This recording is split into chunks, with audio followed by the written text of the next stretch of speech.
budget ng Office of the Vice President para sa susunod na taon, abay mabilis na inaprubahan ng plenaryo ng Senado. Si VP Sara Duterte personal na humarap sa mataas na kapulungan ng Kongreso. Alamin natin ang buong detalye ng balitang yan. Tinutukan ni Bombo JC Galvez. Inaprubahan na sa plenaryo ng Senado ang panukalang 733 million pesos na panukalang pondo ng Office of the Vice President para sa susunod na taon. Personal na humarap sa Senado si Vice President Sara Duterte kung saan wala pang 10 minuto ang tinagal upang pagtibayin ng pondo ng kanyang opisina at wala ring naging tanong ang mga senador.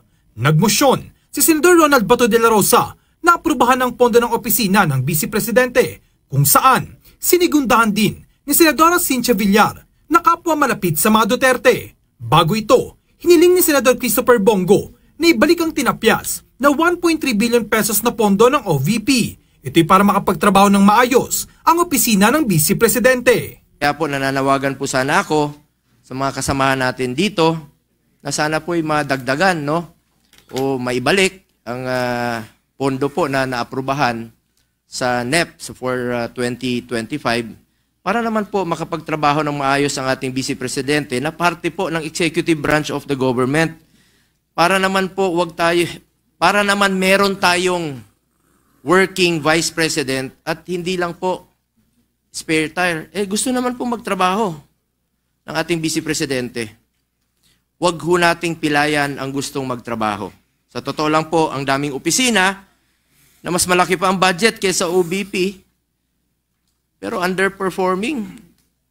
Ang iba nga dyan, natutulog yung pondo. Ang daming programa na pilit sinasama sa mga program funds na hindi na po nagagamit, winawalis na po. Dahil hindi nagagamit yung pondo, ito, gustong magtrabaho. Sana naman po bigyan ho natin ng pagkakataon. Nagpaunlak naman ang panayam si VP Sara sa Senado. Bagamat naaprubahan ang pondo ng OVP, umaasa si Duterte na mababago pang naapruba ang pondo ng kanilang opisina upang makapag-function daw sila ng maayos. Kung may babalikan niya ang natapyas na pondo ng OVP, ay malaking bagay ito para sa kanilang opisina. Gayunpaman, dahil ang Kongreso ang may kapangyarihan na lagakan ng pondo ang mga ahensya ng gobyerno, sinabi ni VP Sara na magpapatuloy sila sa kanilang trabaho at mandato kahit magkano man ang maiwan na budget ng kanilang tanggapan para sa susunod na taon. Of course, lahat ng personnel ng Office of the Vice President are hopeful na madagdagan yung budget dahil yun nga, na-explain naman kanina sa statement ni Senator Bongo na gusto naman din talaga magtrabaho ng lahat.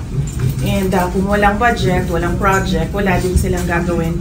At meron ding mga personnel na mawawalan ng trabaho kapag tinanggal yung budget para sa kanilang sweldo. Kung mababalik siya, malaking bagay siya dahil hindi namin hihindian yung mga lalapit sa opisina namin para humingi ng tulong, particularly yung medical and burial assistance dahil yun talaga yung marami na mga requests na lumalapit sa Office of the Vice President.